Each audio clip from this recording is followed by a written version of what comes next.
Abi görmüyorsun. Nerelisin? Ben buralıyım. Sen buralısın. Evet. Bu benim komşum. Ben Tamam. bunu kazandım. Umut Kervanı olarak gerek dünyada gerekse Türkiye'de yardım çalışmalarımız devam ediyor. Elazığ Umut Kervanı olarak Kurban Bayramı öncesi hayırseverler aracılığıyla yüzlerce fakir, muhtaç, yetim aileye yardımlarımızı ulaştırdık. Şu ana kadar 115 ailenin çocuklarına giyim giydirdik. Yetim, fakir ve muhtaç ailelerin çocuklarıydı.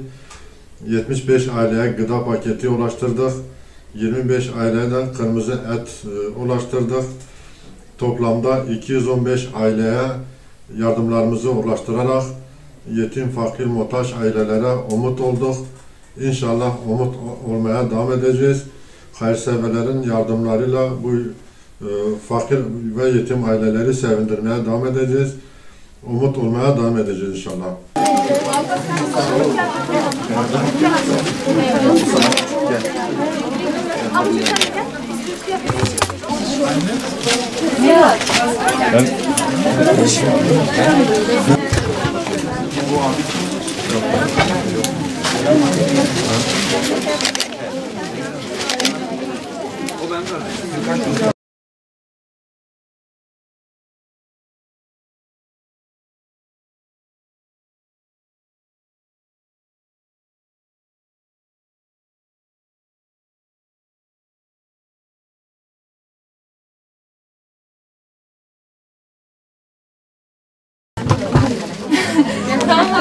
Hocam ezberlemiş çocuk. Ezberledin mi?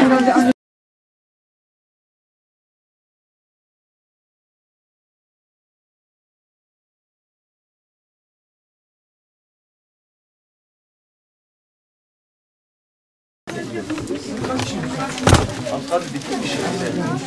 Çıkar o zaman.